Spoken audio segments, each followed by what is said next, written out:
Hello everyone, this is Bushra Khan. Welcome to RNN podcast. नाजरीन, आज हम कोई पॉलिटिकल बात नहीं करने वाले, बल्कि ओवरसीज़ पाकिस्तानीज़ की ओपिनियन आपके साथ शेयर करेंगे कि पाकिस्तान के मौजूदा हालात यहाँ पर जिस तरह के भी हैं, उसके हवाले से बाहर के मुल्क में रहने वाले ओवरसीज़ पाकिस्तानीज़ क्या राय रखते हैं। इवन के बाहर के ममालिक में रहने वाले तमाम लोग पाकिस्तान को किस तरह से देखते हैं, क्या नोशन उनका पाकिस्तान के बारे में जब पाकिस्तान का नाम वो सुनते हैं। सबसे पहला इंप्रेशन पाकिस्तान का क्या आता है आज मौजूदा दौर की अगर हम बात करते हैं। 2025 का ज़माना है, जंग की सूरत हाल भी आज हमने देखी। पाकिस्तान इंडिया की 10 मई से पहले क्या हालात है, 10 मई के बाद क्या हालात है, और पाकिस्तान की सियासी जमातों की अगर बात करते हैं, ओवरसीज़ पाकिस्तानीज़ की अगर बात करते हैं, तो वो किस तरह से इसको परसीव करते हैं 10 मई के बाद। PTI की बात करते हैं, नून लीग की बात करते हैं, PPP की बात करते हैं, तो क्या ये जुनून इन लोगों का, इन सियासी जमातों का वैसा ही है बरकरार 10 मई से पहले जो था, या 10 मई के बाद चेंज हो गया? ये मैं जानना चाहूँगी। मेरे साथ यहाँ पर मौजूद हैं जिनका ताल्लुक है UK से, पाकिस्तानी ब्रिटिशर हैं, 2 दहाइयों से कामयाब बिजनेस कर रहे हैं। यूँ कहा जा सकता है कि वो जो कंपनी रन कर रहे हैं वो one of the largest logistics company है ऑन्ड बाय पाकिस्तानी ओरिजिन। इसके साथ साथ वो एक्स वाइस प्रेसिडेंट भी हैं UK Pakistan chamber of commerce के, और currently as a general secretary serve कर रहे हैं IBPC को। तो चलिए आइए इनसे बात करते हैं। मैं बात कर रही हूँ मिस्टर आसिम यूसुफ की। अस्सलाम वालेकुम। जी वालेकुम सलाम। क्या हाल है सर आपके? जी बिल्कुल ठीक। बुशरा आप ठीक है? मैं बिल्कुल ठीक हूँ सर, थैंक यू। आपने अपना कीमती वक्त निकाला।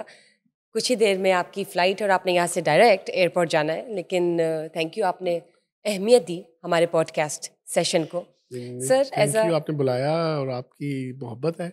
और डेफिनेटली ओवरसीज़ पाकिस्तानी हमेशा से चाहते हैं कि पाकिस्तान आए, तो जो भी अपने व्यूज़ शेयर कर सकते हैं आपके व्यूअर्स के साथ वो बिल्कुल करें। तो मैं बिल्कुल हाज़िर हूँ यहाँ पे आपके पास। Thank you. सर मैं जानना चाहूँगी, आप ज़ाहिर है आप पाकिस्तान से ताल्लुक़ रखते हैं, फिर आप UK शिफ्ट हो गए, तो पाकिस्तानी ब्रिटिशर की हैसियत से आप एक बिज़नेसमैन हैं, कामयाब बिज़नेसमैन हैं। As a as an overseas Pakistani अगर मैं आपसे पूछती हूँ, सबसे पहला मेरा सवाल ये है कि पाकिस्तान के मौजूदा हालात 10 मई से पहले अगर देखते हैं और 10 मई के बाद अगर एनालिसिस करते हैं, तो कितना फ़र्क आया है? वहाँ के लोग किस तरह से परसीव करते हैं पाकिस्तान का इंप्रेशन, किस तरह से चेंज हुआ है, या पाकिस्तान की इमेज अब वहाँ पर कैसी है? देखिए जी, बात ये है कि 10 मई के बाद ओवैसी जैसे आपने देखा कि एक हमने जो मुल्क का दिफ़ा किया, पाकिस्तानी फ़ौज ने जो मुल्क का दिफ़ा किया, वो दुश्मन को बताया कि आज भी पाकिस्तान की जो बागडोर है, बड़े महफूज़ हाथों में है। तो तमाम सियासी जो वाबस्तगियाँ हैं लोगों की, उससे बाला-ताक होकर लोगों ने एज़ ए पाकिस्तानी होने का सबूत दिया। और मैं समझता हूँ बड़ी अच्छी बात है कि लोगों ने ये जो बटी हुई थी कम्युनिटी हमारी डिफरेंट सियासी पार्टियों में और डिफरेंट मकतबा फ़िक्र में, उस सब को लोगों ने भुला के और एज़ ए पाकिस्तानी होने का सबूत दिया। तो बिल्कुल एक यकजानगी पाकिस्तानियों की वहाँ पे है उसी 10 मई के बाद। और लोगों ने देखा कि पाकिस्तान जो है वो आज भी नाकाबिल तस्ख़ीर जो हाथों में है। तो बड़ी खुशी है और डेफ़िनेटली लोगों का व्यूज़ जो है वो चेंज हुए हैं उसके बाद। जब PTI की बात करते हैं, PTI की बात मैं सबसे पहले इसलिए करना चाहूँगी, सियासी जमात पाकिस्तान की, कि उनके हवाले से जो परसेप्शन है और एक करिश्मा है ओवरसीज़ पाकिस्तानीज़ का, स्पेशली इन UK, बहुत ज़्यादा है। अब कैसा है, अब पूछना चाहूँगी, 10 मई से पहले तो बहुत एक करिश्मा था, धरने होते थे उनके हवाले से, उनके हक़ में। क्या 10 मई के बाद भी, 10 मई की जंग के बाद भी PTI के जो चाहने वाले हैं उस तरह ही मौजूद है? PTI का जो करिश्मा है वैसा ही बरकरार है UK में, या नहीं? देखिए, बात ये है बुशरा कि जो पीटीआई का करिश्मा है वो देखिए वो एक उनके आइडिया जो आइडियोलॉजी है एक इमरान खान की, उसके फॉलोअर्स जो हैं जो उसको फॉलो करते हैं, देखिए वो फॉलोअरशिप एक डिफरेंट चीज़ है। जैसे चरहे में आके जंग के बाद जो पाकिस्तानी है, देखिए चाहे किसी भी सियासी पार्टी से आपका ताल्लुक है, बट आप हैं at the end of the Pakistani. तो वो जो आपकी पाकिस्तानियत है वो वहाँ पे कायम है, उसमें कोई फ़र्क नहीं है।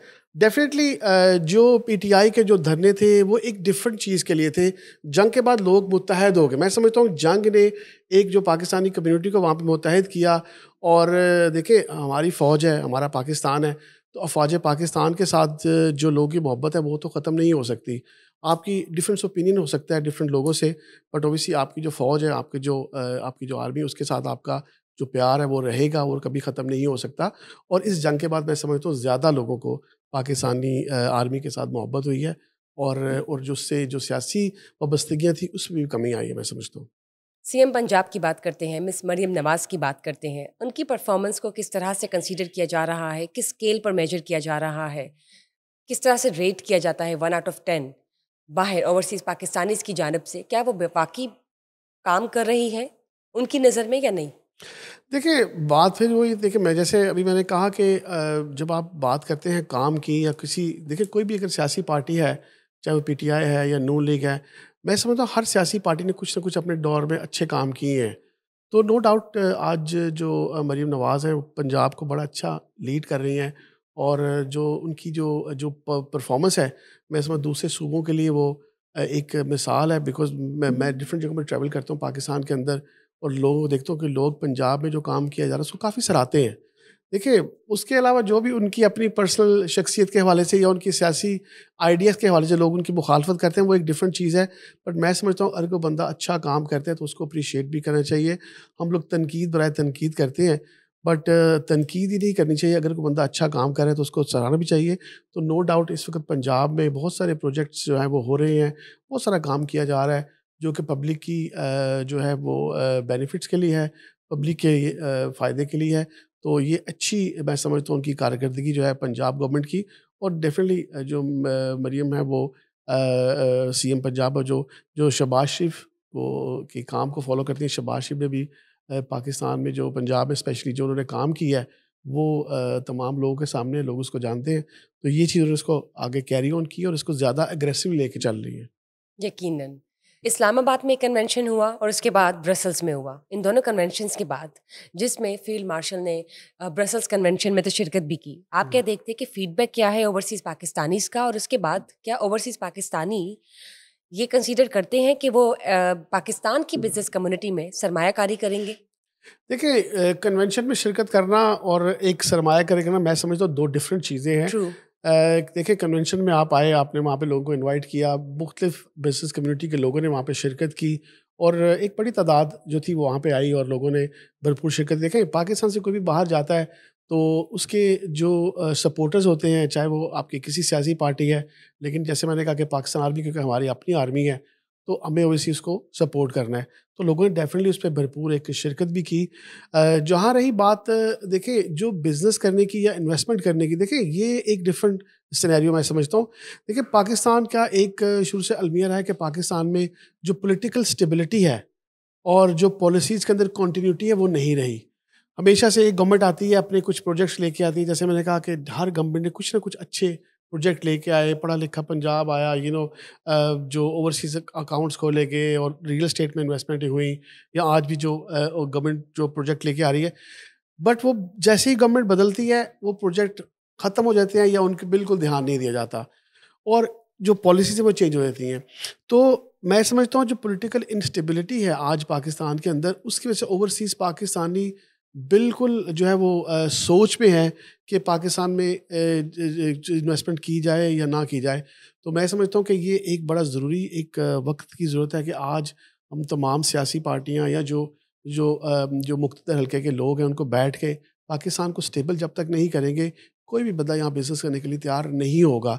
और आपने देखा रिसेंटली जो अभी रियल एस्टेट में जो इन्वेस्टमेंट पीछे जी, 2-3 जी, साल पहले प्लीज़। जो की गई, जी। बहुत बड़े-बड़े प्रोजेक्ट अनाउंस किए गए, उनमें बहुत सारे लोगों ने पैसा लगाया, और अनफॉर्चुनेटली मैं कहूँगा कि आज बहुत सारे लोग पैसा उसमें अपना फँसा के बैठे हैं और अभी तक उनको उनका रिटर्न नहीं मिल रहा।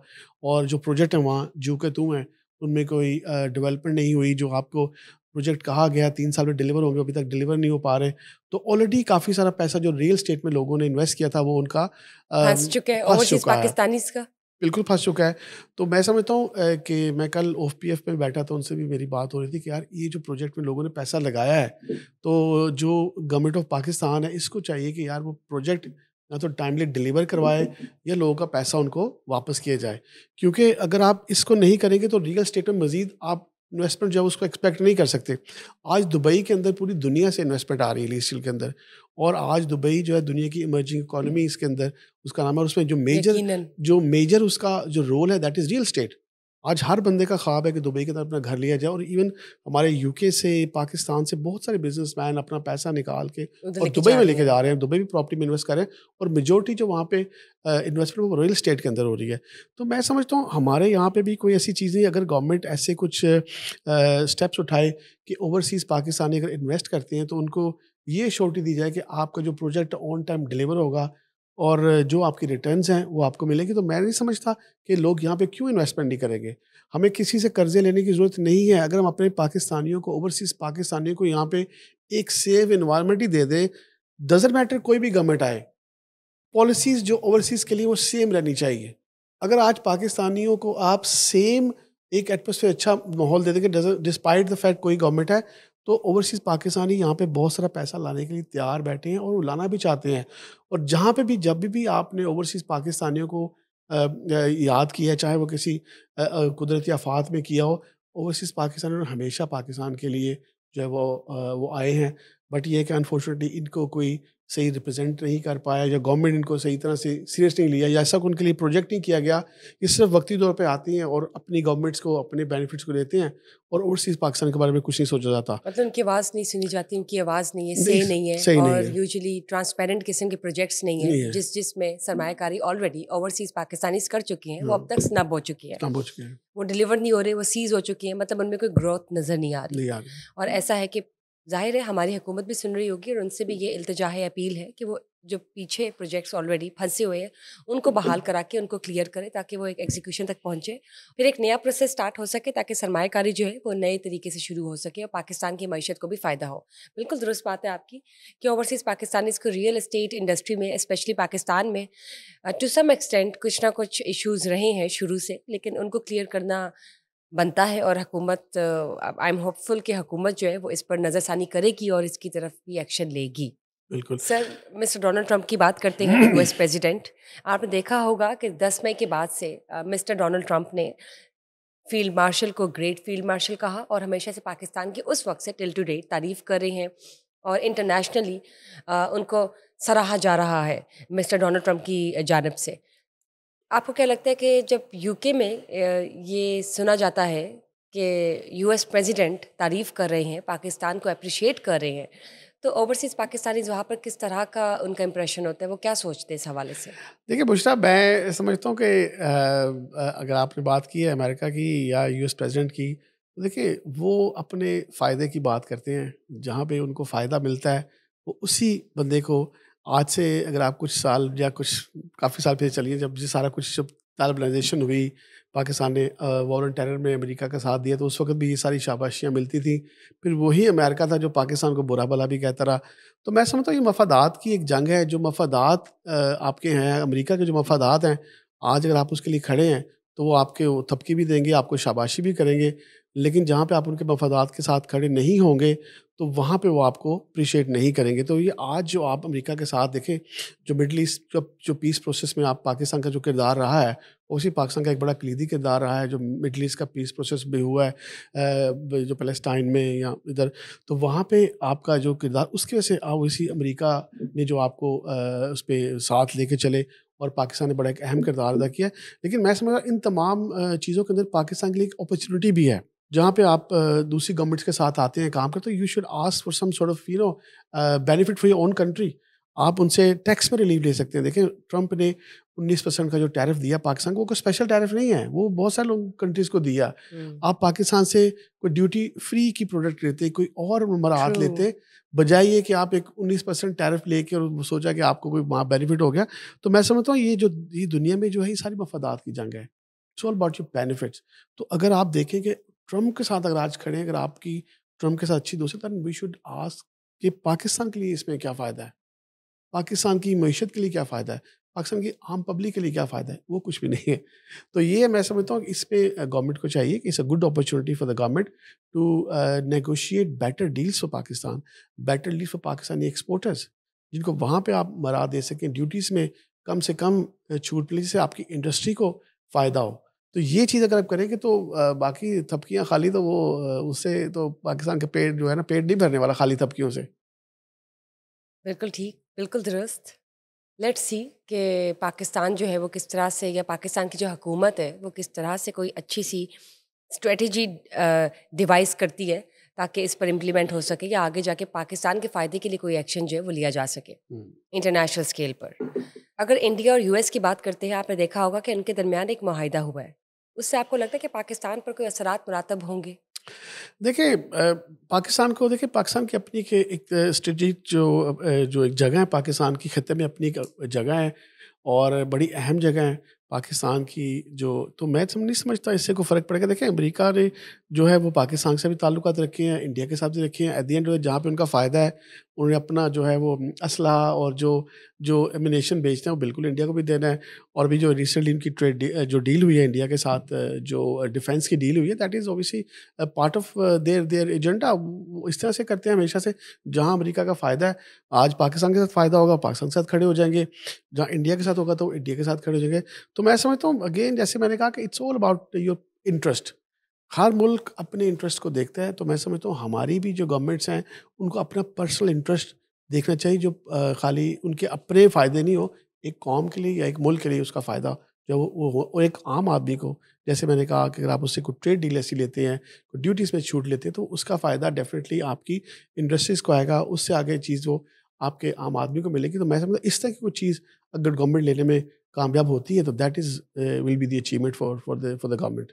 ठीक, आपको क्या लगता है सी पैक जो है वो कंप्लीट होगा, एग्जीक्यूट होगा? फेज़ 1 और फेज़ 2 की तरफ हम जा चुके हैं, लेकिन दोनों phases somehow to some extent अभी तक इम्प्लीमेंट तो चले हो गए, लेकिन एग्जीक्यूशन तक नहीं पहुंचे। देखिए, ये जो है ना सियासी इसमें चीज़ें आ जाती हैं। देखिए चाइना के साथ, चाइना ने एक ह्यूज इन्वेस्टमेंट पाकिस्तान के अंदर की, बट ऑब्वियसली अमेरिका और चाइना की जो एक कोल्ड वॉर है, जैसे ट्रेड वॉर। देखिए आज जो दुनिया है वो एक ट्रेड की दुनिया है। हम्म। जिसकी इकोनॉमी अच्छी है, जिसकी इकोनॉमी तगड़ी है, वो तगड़ा मुल्क है। तो ये सारी जो जो जंग है, ये पैसे की और कारोबार की जंग है। ऑब्वियसली चाइना ने इन्वेस्टमेंट की पाकिस्तान के अंदर, एक ह्यूज इन्वेस्टमेंट की, बट समहाउ पाकिस्तान की जो क्लोजेस अमेरिका के साथ हुई, तो थोड़ी सी चीज़ें वहाँ पे कटाई में आई। तो ये चीज़ें पॉलिटिकली हैं और इसको पोलिटिसाइज़ कर दिया गया। और खित्ते में क्योंकि आपकी क्लोजेस अमेरिका से हो गई, चाइना से थोड़ी सी कम हो गई, तो ये चीज़ें थोड़ी सी डेफिनेटली इफेक्ट हुई हैं। बट अगेन पाकिस्तान में आप कुछ भी प्रोडिक्ट कर सकते हैं कि आने वाले वक्त में क्या होता है, जो आने वाली गवर्नमेंट उनकी पॉलिसीज़ क्या होती हैं टुवर्ड्स चाइना। आजकल आप ये very close to the Americans, कल को आप दोबारा से चाइना के साथ बहुत क्लोज हो जाते हैं। तो it's all the time will tell that what will happen to this projects. But obviously हम होप करते हैं कि these projects are good for the country, इनको एग्जीक्यूट होना चाहिए। बिल्कुल। आप करंटली जनरल सेक्रेटरी हैं आईबीपीसी के, और इसके साथ साथ x vice president UK Pakistan chamber of commerce के हैं। वहाँ पर आप इमेज बिल्डिंग का काम भी करते हैं बतौर पाकिस्तानी। तो कैसा लगता है, और क्या आपको लगता है कि वहाँ पर किस तरह से लोग ताउन करते हैं, और पाकिस्तान की सॉफ्ट इमेज को प्रमोट करने के लिए, पाकिस्तान के कल्चर को प्रमोट करने के लिए क्या नई कैंपेन्स चल रही हैं, और किस हद तक काम कर चुके हैं आप वहाँ पर? देखिए हमारी जो तंजीम है आईबीपीसी बड़ा एक्टिवली इन्वॉल्व है, and we are connecting with the communities. और हम लोग डिफरेंट इवेंट्स करते हैं। जैसे हम लोग हर साल एक क्रिकेट टूर्नामेंट्स करते हैं, जिसमें तमाम जो कम्युनिटी है पाकिस्तानी, उनके डिफरेंट मकातब फ़िक्र के लोग हैं, जिसमें अकाउंटेंट्स हैं, वकला हैं, मीडिया की टीम्स होती हैं, इवन सियासी पार्टियों की टीम्स भी उसमें होती हैं। तो उसमें मेन मकसद होता है कि तमाम जो हमारी कम्युनिटी है वहाँ पे इकट्ठी, और एक एक फ़न डे की तरह हम उसको मनाते हैं। वहाँ पे ओबियसली जो दूसरी कम्युनिटीज़ के लोग उसको देखते हैं कि यार ये तमाम पाकिस्तानी कम्युनिटी है, ये आज इकट्ठी हुई यहाँ पर, इसको खूब इस गेम को एंजॉय करिए। पूरा एक डे आउट होता है। उसके अलावा से हम लोग अवार्ड शोज़ करते हैं वहाँ पे, जो पाकिस्तानी जिन्होंने कुछ अपनी फील्ड्स में नुमाया कारकर्दगी की है, उनको हम सराहते हैं, उनको अवार्ड्स भी दिए जाते हैं। और इस तरह के डिफरेंट कम्युनिटीज़ इवेंट जो हम करते हैं, उसका मकसद है कि देखिए, जब आप दायरे गैर में रहते हैं, तो आपकी जो पहचान है वो आपके इस तरह के इवेंट्स होते हैं। जब आप इस तरह के इवेंट्स करते हैं, पब्लिक लोग आपको देखते हैं, मीडिया पे वो चलती हैं चीज़ें, तो लोग देखते हैं कि किस तरह से कम्युनिटी मिल के इसको जो है वो एंजॉय करती है अपने डेज़ को। 14 अगस्त को आप कैसे एंजॉय करते हैं, या कोई ईद है या रमज़ान है। तो ये तमाम चीज़ें आप जिस तरह से वहाँ मनाते हैं, लोग उसको देखते हैं। और मैं समझता हूँ ये चीज़ें ऐसी हैं कि यही चीज़ें आपको वहाँ पे आपका जो सॉफ्ट इमेज है, कि एक जो कम्युनिटी है, या एक जो मुस्लिम कम्युनिटी है या पाकिस्तानी कम्युनिटी, ये कैसे अपने त्यौहार को मनाते हैं। और उसमें डिफरेंट लोगों को आप इनवाइट करते हैं। जैसे सम टाइम रमज़ान में आप डिफरेंट लोगों को इनवाइट करते हैं, आके देखते हैं कि आप देखें हम कैसे रोज़ा खोलते हैं, या क्या इसमें हमारा होता है सिस्टम। तो ये चीज़ें आप हम लोग वहाँ पे करते हैं, और मैं समझता हूँ इसी से आपकी कम्युनिटी की जो प्रेजेंटेशन है वो वहाँ पे होती है।